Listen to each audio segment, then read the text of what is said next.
ఉగాది శార్వరినామ శుభాకాంక్షలు.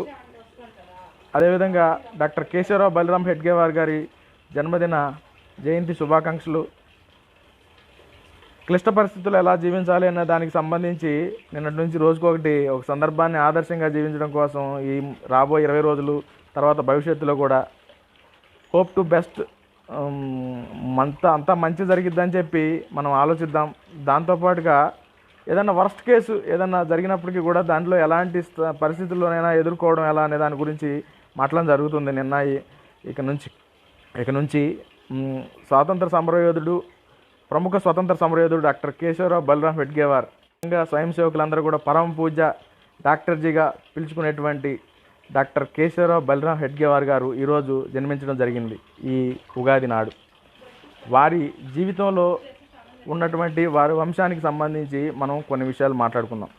క్లిష్టమైన పరిస్థితుల్లో జీవించడం దానికి సంబంధించి ఏంటంటే అది ఒక 3 శతాబ్దాల క్రితం మన తెలంగాణలోని నిజామాబాద్ ఇందూర్, పూర్వనామం ఇందూర్, బోధన్ తాలూకాలో ఉన్నటువంటి కందుకుర్తి గ్రామం. అక్కడ మంజీరా, గోదావరి, హరిద్రా నదులు సంగమం జరుగుతుంది. అక్కడ కందుకుర్తి గ్రామంలో డాక్టర్ కేశవరావు బలరాం హెడ్గేవార్ యొక్క పూర్వీకులు అక్కడ జీవించేవారు. అక్కడి నుంచి నిజాం అరాచక పరిపాలన నుండి, నిజాం చేసేటువంటి ఆకృత్యాల నుండి, దురాఘాతాల నుండి, దుర్మార్గపు పరిపాలన నుండి విముక్తి పొందడం కోసం వారు పొట్టచేత పట్టుకొని వారు వేదాధ్యయనం చేసేటువంటి కుటుంబం వారిది.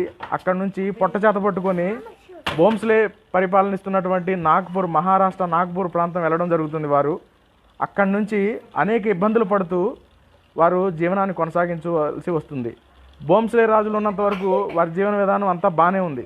కానీ భోంస్లే రాజులు ఎప్పుడైతే వారికి బ్రిటిష్ వాళ్ళకి, ఇంగ్లీష్ వాళ్ళకి లొంగిపోవడం జరుగుతుందో, అప్పుడు వారి పరిపాలన లాక్కోవడం జరుగుతుందో ఇంగ్లీష్ వాళ్ళు, బ్రిటిషర్సు, అప్పటి నుంచి మరలా కూడా వీరి వేదాధ్యయనానికి అదేవిధంగా వీళ్ళ చేసేటువంటి ఆచార పద్ధతులన్నిటికీ కూడా అంతరాయం కలిగించే ప్రయత్నం జరుగుతుంది. అలాంటి పరిస్థితుల్లో 1853లో ఈ భోంస్లే రాజుల నుంచి బ్రిటిష్ వాళ్ళు లాక్కోవడం జరుగుతుంది.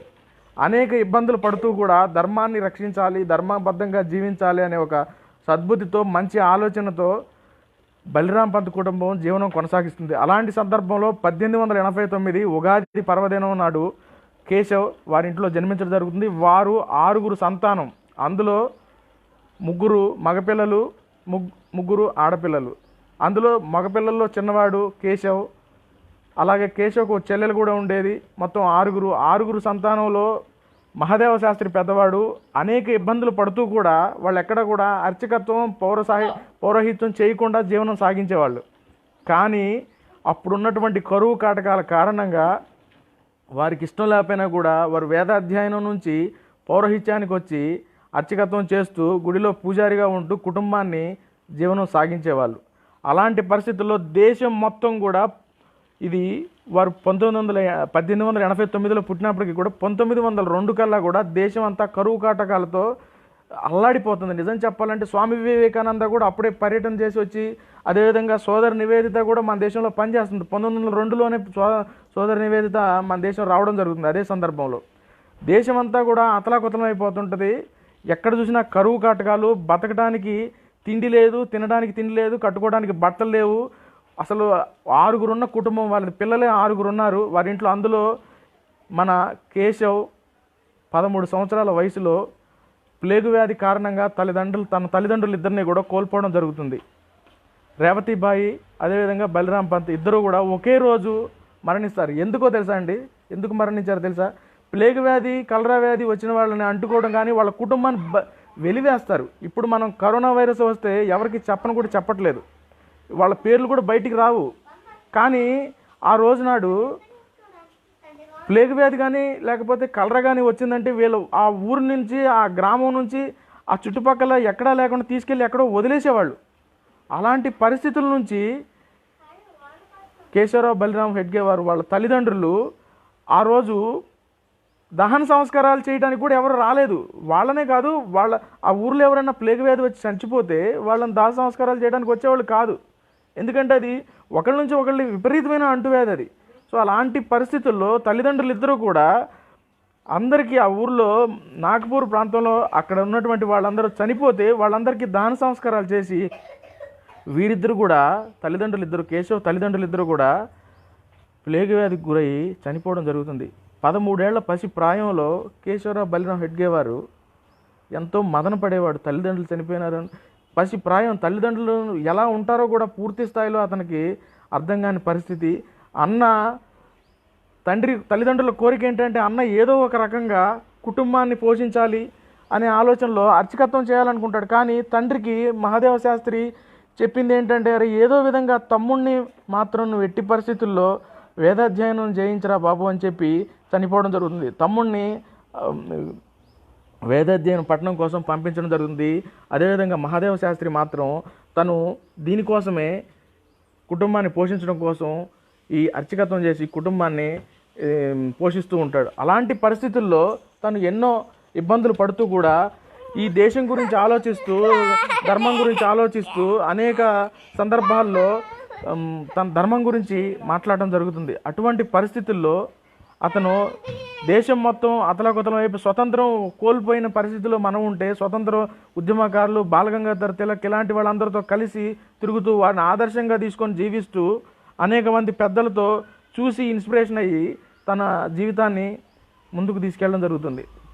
13 సంవత్సరాల వయసులో చనిపోయినప్పుడు వాళ్ళ కుటుంబం ఎటువంటి కుటుంబం, పూర్తి స్థాయిలో మడి ఆచారాలు ఉన్నటువంటి కుటుంబం నుండి వచ్చిన వ్యక్తి వాటిని అన్నిటినీ కాదని ఒక నీల్ సిటీ ఇంగ్లీష్ స్కూల్లో చదువుతూ అక్కడి నుంచి అక్కడ ఏదో బహిష్కరణకు గురయ్యి, ఇతను చిన్నతనంలోనే స్వతంత్ర భావాలు కలిగి ఉన్నవాడు కాబట్టి బహిష్కృత గురయ్యి అక్కడి నుంచి మళ్ళీ కలకత్తా వెళ్ళి మెడిసిన్ వైద్య విద్యని చదవడం కోసం కలకత్తా వెళ్ళి, ఎందుకంటే కలకత్తా వెళ్ళింది కూడా అక్కడ స్వతంత్ర ఉద్యమకారులు ఎక్కువ మంది ఉన్నారు, అక్కడ బాగుంటుంది, స్వతంత్ర దేశం కోసం పనిచేయచ్చు అని చెప్పి ఏమీ లేకపోయినప్పటికీ కూడా అనేక ఇబ్బందులు పడుతూ వెళ్ళి అక్కడి నుండి ఇది చేయడం జరుగుతుంది.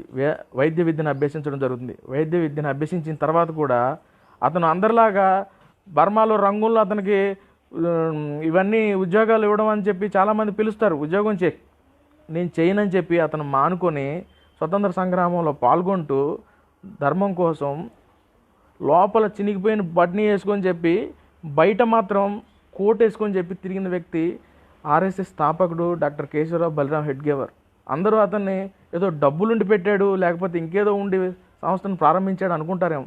కానీ అతనికి ఏమీ లేని లోపల చినిగిపోయిన ఒక సద్బ్రాహ్మణ కుటుంబంలో పుట్టినప్పటికీ కూడా తను లోపల చినిగిపోయిన బన్నీతో జీవిస్తూ పైన ఒక కోటు ధరించి తిరుగుతూ ఉండేవాడు. అతను అందరూ కూడా నలుగురు హిందువులు సంఘటన అనేది కాదు, ఇప్పుడున్న పరిస్థితులు అవ్వదు అని చెప్పినప్పటికీ కూడా అతను ఎంతో శ్రమ కోర్చి అందరినీ సంఘ కార్య పద్ధతితోటి ఒక తాటి మీదకి తీసుకొచ్చి నలుగురిని కలపాలి అనే ఉద్దేశంతో హిందూ సంఘటన ద్వారానే దేశం స్వతంత్రం సాధించినప్పటికీ కూడా హిందూ సంఘటన ఉన్నట్లయితేనే దేశం బాగుంటుంది, లేకపోతే దేశం మరలా స్వతంత్రాన్ని కోల్పోతుంది అనే ఉద్దేశంతో తను సంఘ కార్యపద్ధతిని శాఖ అనే పద్ధతి ద్వారా అందరికీ ఒక కొత్త నూతన వరవడిని తీసుకొచ్చి ఈరోజు కేవలం 4-5 పిల్లలతో పెట్టినటువంటి సంస్థ 50,000 శాఖలతోటి దేశం అంతా, కొత్తగా 60,000 శాఖలు, 63,000 శాఖలతోటి దేశం అంతా జరుగుతూ అనేక విపత్తుల్లో కూడా దేశంలో ఉన్నటువంటి పౌరులందరికీ కూడా సహాయం చేయడం జరుగుతుంది. మనం కూడా చూసాం, అందరం టీవీల్లో చూస్తూ ఉంటాం. ఇప్పుడు కూడా అదే పిలుపునిచ్చింది. ఆ సిద్ధాంతాలు, అటువంటి ఇబ్బందులు ఉన్నప్పటికీ అటువంటి సిద్ధాంతం, అటువంటి కార్యపద్ధతి నుంచి వచ్చిన నరేంద్ర మోడీ గారు ఇప్పుడు మనకి ప్రధానమంత్రిగా ఉన్నారు. ఇప్పుడు కరోనా పరిస్థితులు కూడా అట్లానే ఉన్నాయి. కరోనా దేశమంతా వెళ్ళే తాండవం చేస్తుంది. ఎంతోమంది ఆరోగ్య పరిస్థితులు గురవుతున్నారని చెప్పి లాక్డౌన్ విధించడం జరిగింది. షట్డౌన్, ఎక్కడికక్కడ అందరూ ఇళ్లలోనే ఉండండి అని చెప్పి పిలిపించడం జరిగింది. కాబట్టి ఈ సందర్భంగా అందరూ కూడా ఇళ్లలోనే ఉంటూ బయటికి రాకుండా అంతా ప్రభుత్వాలు చెప్పిన విధంగా సహకరిస్తూ ధర్మబద్ధంగా జీవించినట్లయితే, ఇంట్లోనే ఉంటూ కుటుంబాలతో గడుపుతూ ఇబ్బందులు లేకుండా, కార్లు వేసుకుండా 1/2 కిలోమీటర్కి 1/4 కిలోమీటర్కి కూడా కూరగాయలు తెచ్చుకోవడానికి కూడా కార్లు వేసుకెళ్లకుండా నడిచొచ్చి, అది కూడా ఒక్కళ్ళే వెళ్ళి ఏదో 15 రోజులకు సరిపడా ఒకే రోజు కూరగాయలు కొనుక్కొచ్చుకోకుండా ఒక రోజుకో 2 రోజులకో 3 రోజులకో కూరగాయలు కొనుక్కొచ్చుకున్నట్లయితే మనకి ఏ ఇబ్బందులు ఉండవు. కాబట్టి అలాంటి పని చేస్తూ అందరికీ ఒకళ్ళకొకళ్ళకి ఏదన్నా లేని వాళ్ళు మన ఇళ్ళ పక్కన కుటుంబాలు చాలామంది పేదవాళ్ళు ఉంటారు. వాళ్ళకి మన ఇంట్లో ఏదైనా కందిపప్పు ఉంటే, పెసరపప్పు ఉంటే, ఇట్లాంటి ఏదైనా ఎక్స్ట్రా ఉంటే వాటిని ఇచ్చి వాళ్ళని ఆదుకోవాలి. పేదవాళ్ళని, ఇళ్లలో పనిచేసే వాళ్ళని, రోజువారీ కార్మికులని, ఇలాంటి అనేక విషయాలు మనం గమనిస్తూ మనం ముందుకెళ్లాల్సిన పరిస్థితి ఉంది. కాబట్టి వర్స్ట్ కేసులో కూడా 10 మందికి సహాయపడుతూ చనిపోయినటువంటి కేశవరావు బలిరాం హెడ్గే వారి యొక్క తల్లిదండ్రులను ఆదర్శంగా తీసుకొని చెప్పి, వారు ప్లేగు వ్యాధి వచ్చిన వాళ్ళకి దాన సంస్కారాలు కూడా చేస్తూ ధర్మం కోసం జీవించినటువంటి వ్యక్తులు వాళ్ళు. అలాంటి వారిని ఆదర్శంగా తీసుకొని మనం ముందుకెళ్ళాలి తప్ప ప్రభుత్వాలని లేకపోతే వ్యక్తుల్ని విమర్శించు పోతే మన సమాజం ముందుకెళ్ళదు. ఇలాంటి విపత్తులు ఎన్ని వచ్చినప్పటికీ కూడా మనం అందరం ఏకతాటిపై నిలిచి ధర్మంగా జీవిస్తూ ఇంట్లోనే ఉండి కుటుంబంతో గడుపుతూ హాయిగా జీవిస్తూ ఈ 20 రోజులు ఒక సమయసారిని రాసుకొని రోజువారీ ఎలా ఉండాలి, ఉదయం ఎన్ని గంటలకు లెగాలి, సాయంత్రం ఎన్ని గంటలకు పడుకోవాలి అనేది ఒక కొత్త సమయసారిని మనకు తగ్గట్టుగా ఈ 2 రోజుల్లో ఏర్పాటు చేసుకొని దానికి తగ్గట్టుగా మనం ఉన్నట్లయితే, జీవించినట్లయితే అంత బాగుంటుందని చెప్పి నేను అనుకోవడం జరుగుతుంది.